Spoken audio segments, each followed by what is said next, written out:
이렇게 금요 예배에 오신 여러분들을 주님의 이름으로 환영합니다. 서울역이나 수원역을 가보면 노숙자들이 또 이렇게 있습니다. 그분들이 노숙을 하는 그 삶 가운데는 저마다의 각자의 사정이 있을 겁니다. 거기는 실패감에 짓눌린 사람들도 있을 것이고, 여러 가지 경제적인 상황 때문에 그곳에 어쩔 수 없이 거하는 사람들도 있을 것입니다. 이런 분들을 위해 교회가 참 많은 구제 사업들을 합니다. 서울에서도 그렇고 수원에서도 그렇고 교회들이 이런 분들을 위해서 보이지 않는 손길 가운데 그들에게 참 많은 구제 사업을 펼칩니다.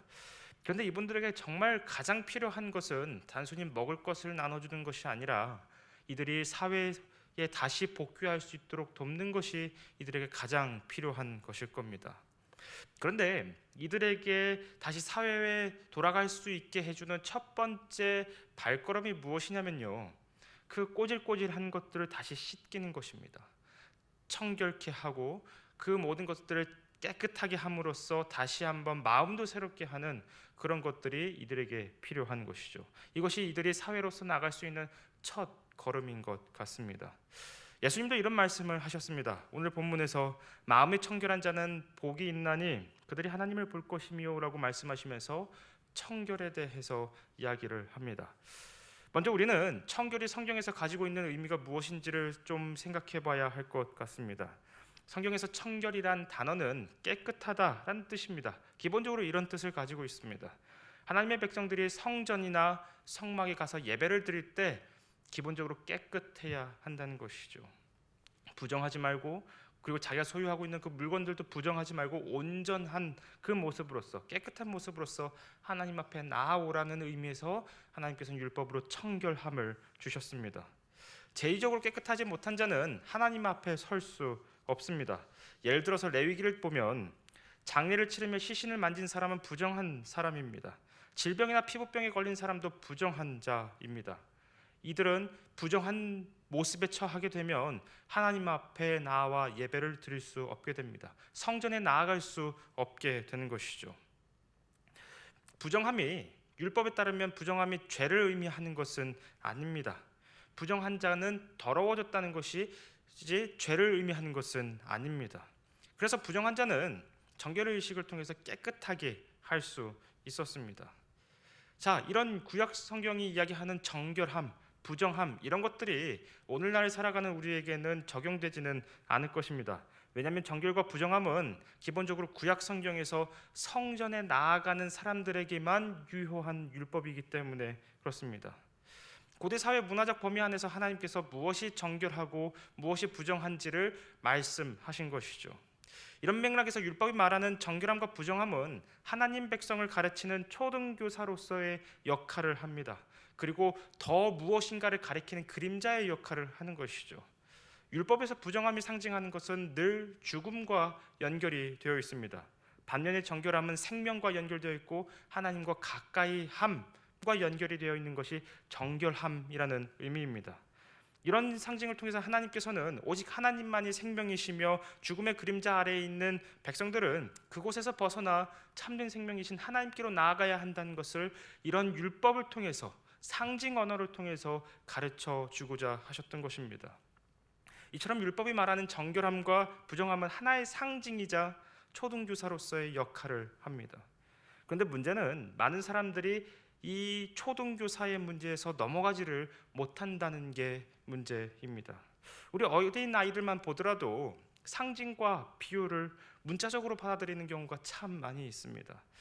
예를 들면 판타지 문학의 시초인 나니아 연대기나 톨킨의 반지의 제왕 같은 곳에서는 용도 나오고 요정들도 나옵니다. 아이들은 그 문학들을 보면서 용을 문자 그대로 받아들이고 요정을 문자 그대로 받아들입니다. 그러면서 어린아이들이 부모님에게 와서 엄마 나 용 좀 보여줘, 나 용 보고 싶어, 나 요정 좀 보고 싶어 라고 이야기를 하는 경우가 얼마나 많이 있는지 모르겠습니다. 이런 초등학생과 같은 실수를 했던 사람들이 바로 바리새인들이었습니다. 예수님 당시 바리새인들은 율법을 열심히 준수하면 할수록 이스라엘을 깨끗하게 할 수 있을 것이라 생각을 했습니다. 그래서 기존에 있었던 구약 성경 외에, 율법 외에 자신들의 전통들을 더하면서 이스라엘을 어떻게든 더 깨끗하게 하고자 했습니다.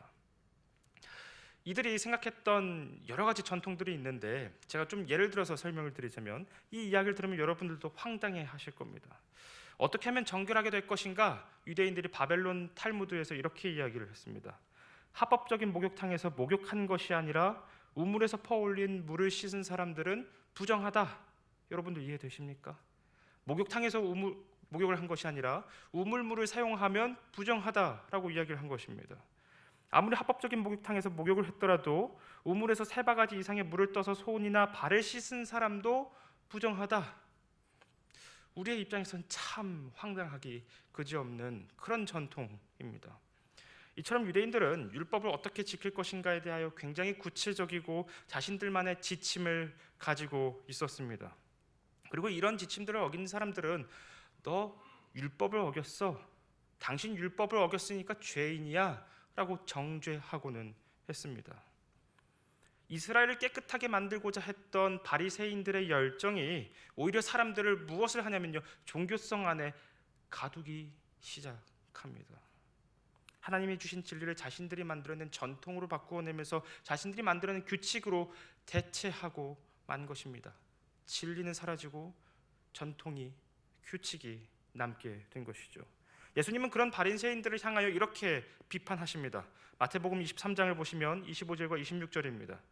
화 있을진저 외식하는 서기관들과 바리새인들이여, 잔과 대접의 겉은 깨끗이 하되 그 안에는 탐욕과 방탕으로 가득하게 하는도다. 눈먼 바리새인이여, 너는 먼저 안을 깨끗이 하라. 그리하면 겉도 깨끗하리라. 사랑하는 성도 여러분, 정말 무서운 것은요, 이런 바리새인들의 모습이 우리 안에도 있다는 것입니다. 우리 모두는 주님이 이루신 은혜 위에 있습니다. 그 무엇도 은혜 위에 무엇인가를 더 할 수 없습니다. 그러나 우리는 특정한 것을 하면 정결한 삶을 사는 것이고, 무엇인가를 하면 거룩하게 사는 것이고, 어떤 것들을 더 하면 믿음 좋은 사람이라고 우리는 평가합니다. 그리고 무엇인가를 하지 않으면 저 사람 신앙 없어 라고 비판하는 게 우리들의 모습입니다. 우리는 우리들만의 신앙의 규칙들을 세웁니다. 이 규칙들은 우리가 하나님과 함께 동행하면서 신앙생활의 연차가 쌓이면 쌓일수록 우리 안에 이런 것들이 쌓이기 마련입니다. 이런 것들이 물론 아름다운 것들입니다. 이런 것들은 우리 신앙생활을 하면서 생기는 지혜라고 볼 수 있습니다. 그런데 문제는 무엇이냐면요, 내가 지금까지 쌓아 올렸던 그 경험과 그 규칙이 진리를 대체한다고 한다면 우리는 바리새인과 다를 바가 없다는 것입니다. 자신만의 규칙을 다른 사람에게 강요하고 판단하고, 그래서 특정 인물을 보고 믿음 없다라고 정죄하고 있다고 한다면 우리 또한 그 바리새인의 함정에 빠지고 있다는 것입니다. 하나님을 기쁘게 하고 싶어하는 우리의 규칙과 행동이 오히려 다른 사람들 종교성의 틀에 가두어 버리게 됩니다. 결국 이러한 모습은 예수님께서 말씀하시는 정결과는 거리가 먼 모습일 것입니다. 만약에 저와 여러분의 모습 가운데 이러한 모습들이 있다고 한다면 우리는 반드시 이 문제를 놓고 회개해야 합니다.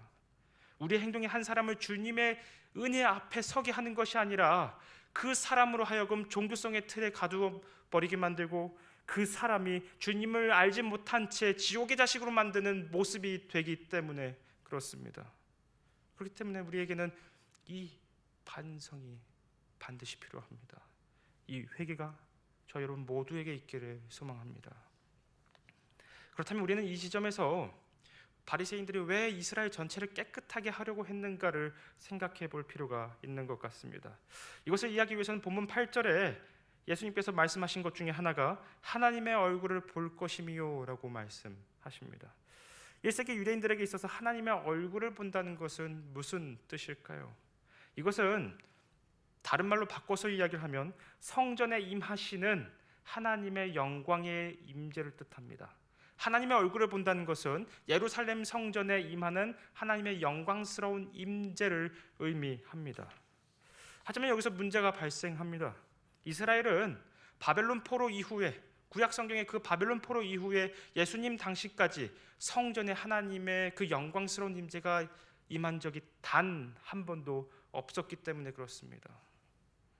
왜냐하면 하나님께서 그들을 바벨론 포로로 넘겨주셨을 때 하나님의 임재도 그 성전에서 떠났기 때문이죠. 에스겔 7장 22절을 보면 하나님의 영광이 떠나는 장면을 이렇게 그려내고 있습니다. 내가 또 내 얼굴을 성전에 있는 하나님의 영광스러운 임재를 그들에게서 돌이키리니 그들이 내 은밀한 처소를 더럽히고 포악한 자도 거기 들어와서 더럽히리라. 바벨론의 군대들이 성전을 무너뜨릴 것을 말씀하고 있는 것입니다.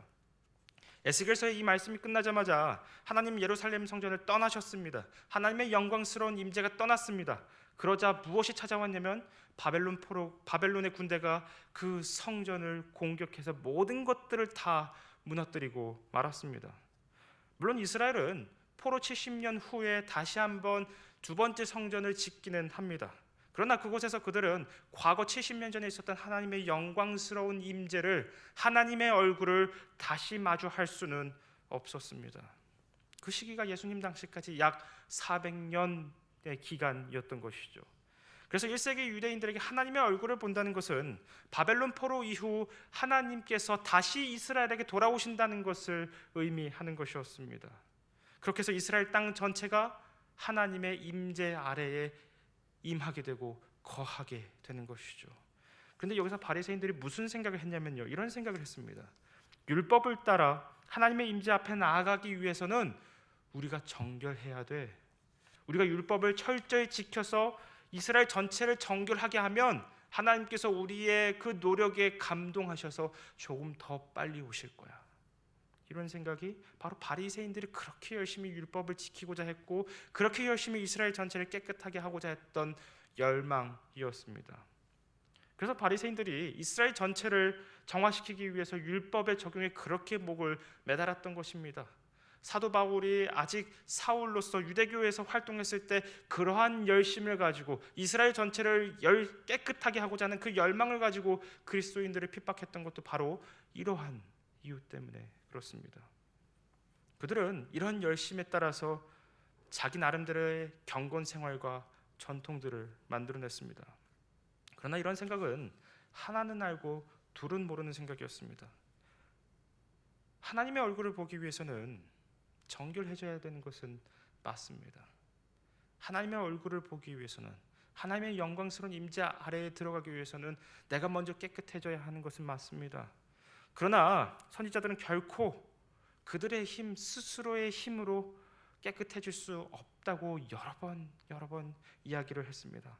에스겔 36장 24절부터 27절을 보면 하나님께서 에스겔을 통해서 이렇게 말씀하십니다. 내가 너희를 여러 나라 가운데서 인도하여 내고 여러 민족 가운데서 모아들이고 고국 땅에 들어가서 맑은 물을 너희에게 뿌려서 너희로 정결하게 하되 곧 너희 모든 더러운 것에서와 모든 우상 숭배에서 너희를 정결하게 할 것이며 또 새 영을 너희 속에 두고 새 마음을 너희에게 주되 너희 육신에서 굳은 마음을 제거하고 부드러운 마음을 줄 것이며 또 내 영을 너희 속에 두어 너희로 내 율례를 행하게 하리니 내가 내 규례를 지켜 행할지라. 에스겔 36절 말씀에 따르면요, 하나님이 이스라엘에게 다시 돌아오신 것과 그들이 정결해지는 것은 율법을 통해서 그들의 노력을 통해서 이루어지는 것이 아니라고 하나님이 분명하게 말씀하셨습니다. 이 모든 것의 주도권, 이스라엘이 회복하게 되고 정결하게 되고 하나님 임재 아래 다시 들어가게 되는 것은 그들의 노력이 아니라 하나님께 주도권이 있음을 이 에스겔서 말씀을 통하여 말씀하고 계신 겁니다. 실제로 하나님께서는 이 모든 것들을 이루셨습니다. 하나님께서 주도하셔서 이 모든 것들을 이루셨습니다. 요한복음 1장 14절을 보면 복음서는 이렇게 이야기를 합니다. 말씀이 육신이 되어 우리 가운데 거하심에 우리가 그의 영광을 보니 아버지의 독생자의 영광이요 은혜와 진리가 충만하더라. 여기서 우리가 주목해야 할 표현은 영광과 거하심이라는 표현입니다. 이 단어는 하나님께서 성전에 임재하실 때 사용하는 단어입니다. 하나님께서 예루살렘 성전에 임재하실 때 사용하는 단어가 영광과 거하심이라는 단어입니다. 즉 예수님께서 이 땅에 다시 오신 것은요, 예수님께서 사람의 몸으로 이 땅에 오신 것은 과거 예루살렘 성전에 하나님의 영광의 임재가 가득한 것과 같은 모습이라는 것입니다. 예수님께서 예루살렘 성전을 대체하셔서 이 땅에 오셨다는 것을 의미하는 것입니다. 그러니까 예수님을 본다는 것은 하나님의 얼굴을 보게 되는 것이죠. 그러므로 유대인들이 그토록 바랐던 소망이 우리 주 예수 그리스도 안에서 모든 것들이 다 성취되었습니다. 하나님께서 포로기의 절망을 겪고 있는 하나님의 백성들에게 그리스도 안에서, 예수님 안에서 다시 돌아오신 것입니다. 그런데 하나님은 유대인들의 하나님만이 아니라 저와 여러분의 하나님이기도 합니다. 이방인의 하나님이기도 합니다. 왜냐하면 하나님께서는 유대인들만 정결하게 하신 것이 아니라 저와 여러분도 정결한 자요 거룩한 자로 만드셨기 때문에 그렇습니다. 어떻게 그 일을 이루셨습니까? 어떻게 그 엄청난 일들을 이루셨습니까? 바로 우리 주 예수 그리스도께서 자신의 몸과 피로 우리를 구속하셨기 때문에 그렇습니다. 우리를 정결하게 하셨기 때문에 이 모든 것들이 이루어질 수 있었던 것이었죠. 바리새인들이 자신들의 노력과 율법을 통해서 이루려고 했던 그 모든 것들을 우리 주 예수 그리스도께서 십자가에서 단번에 이루신 것입니다. 그래서 히브리서는 이 부분을 이렇게 선포합니다. 그리스도께서 장차 올 좋은 일들의 대제사장으로 오셨을 때 그분을 손으로 만들지 않은 더 크고 훨씬 월등한 성막을 통과하셨습니다. 하물며 영원하신 성령을 통해 자신의 흠없는 제물로 하나님께 바치신 그리스도의 피야말로 더욱더 우리의 양심을 죽은 행위에서 깨끗하게 하여 살아계신 하나님을 섬기게 하지 않겠습니까? 히브리서 9장 11절과 14절 말씀입니다. 이처럼 히브리서 말씀은 하나님의 영원한 이 영광스러운 임재이신 예수 그리스도께서 자신의 몸과 피로 우리를 영원토록 정결하게 했다고 이야기하고 있습니다. 그러므로 여기에는 우리의 어떠한 노력과 우리의 어떠한 행위가 들어갈 틈이 없습니다. 바리새인들처럼 우리의 어떤 신앙의 규칙과 전통 같은 것들이 들어갈 틈이 없다는 것입니다. 오롯이 하나님 홀로 이 모든 일들을 이루셨고 우리는 그 일들을 선물로 받았을 뿐입니다. 이런 관점에서 예수님께서 말씀하신 마음이 청결한 자는 복이 있나니 그들이 하나님을 볼 것이다라는 이 말씀이 어떻게 여러분들에게 들리십니까? 우리의 힘과 우리의 노력으로 정결해지고 하나님의 얼굴을 보겠다는 그런 의미가 아닙니다. 오직 그리스도의 피와 그리스도께서 이루신 그 모든 속죄 사건을 통하여 모든 더러움과 모든 죄가 씻겨진 자는 하나님의 영광의 임재 아래 들어갈 자들이라고 선언하고 계시는 겁니다. 우리의 노력과 우리의 힘과 우리의 신앙의 규칙이 아니라 그리스도께서 이 모든 것들을 이루셔서 우리를 정결하게 하셨다고 말씀하고 있는 것이죠. 그리스도를 믿는 자만이, 믿음으로써 그리스도와 함께 하는 자만이 정결하게 된 자입니다. 하나님 나라에 이미 들어간 자인 것이죠. 하나님 이루시고 준비하신 복에 영원히 참여하는 복된 자라는 것을 예수님께서 산상수훈에서 말씀하고 계시는 겁니다. 이 은혜가 다시 한번 우리에게 묵상되어지기를 소망합니다. 이제 우리는 그리스도인으로서 주님의 피로 깨끗함을 받은 자입니다. 우리 모두는 그리스도 안에서 다 정결하게 삶을 살아가는 자들입니다. 그런데 우리의 현실이 그런가요? 우리의 현실은 정결함을 받은 자이지만 여전히 죄 가운데 있는 자들입니다. 그래서 우리 주님께서는 또 이렇게 말씀하십니다. 요한복음 13장 10절에서 이렇게 말씀하시는데요. 이미 목욕한 사람은 온 몸이 깨끗하니 발밖에는 더 씻을 필요가 없느니라. 예수님께서 세족식을 통하여 말씀하신 부분입니다. 이것은 그리스도께서 단번에 그 속죄 사건을 통하여 저와 여러분 모두가 다 깨끗해졌다는 것을 의미합니다. 근본적으로 씻겨졌고 근본적으로 우리의 죄 문제가 해결되었음을 예수님께서 이렇게 말씀하셨습니다. 우리는 그러면서도 여전히 손과 발이 더러운 삶을 살아가고 있습니다. 우리의 그 손과 발에는 수많은 먼지들이 묻어 있고 수많은 죄들이 묻어 있습니다. 그렇다면 우리는 우리의 이 손과 발을 어떻게 씻어야 할까요? 우리는 의인이면서도 동시에 죄인인 삶을 살아가고 있는데 우리의 이 손과 발은 날마다 어떻게 씻어야 하는 것일까요? 사도 야고보는 이 부분에서 이렇게 이야기를 합니다. 야고보서 4장 7절에서 8절 말씀인데요. 그런즉 너희는 하나님께 복종할지어다. 마귀를 대적하라. 그리하면 너희를 피하리라. 하나님을 가까이 하라. 그리하면 너희를 가까이 하시리라. 그 다음이 중요합니다. 죄인들아 손을 깨끗이 하라. 두 마음을 품은 자들아 마음을 성결하게 하라.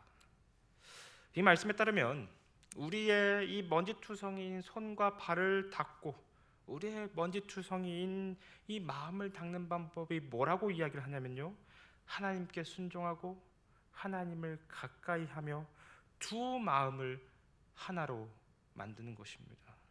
야고보 사도가 이렇게 이야기를 한 이유가 있습니다.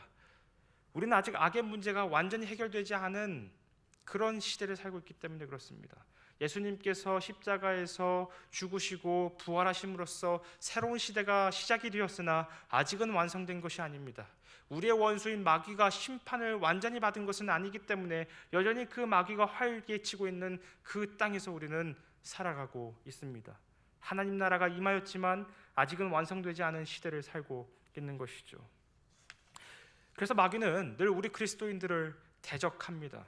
여기서 마귀라는 이 단어는 그리스어로 디아블로스라는 말입니다. 이 디아블로스라는 말이 굉장히 재밌는 말인데요, 디아는 나누다라는 거고요, 볼로스는 잡아 던지다라는 뜻입니다.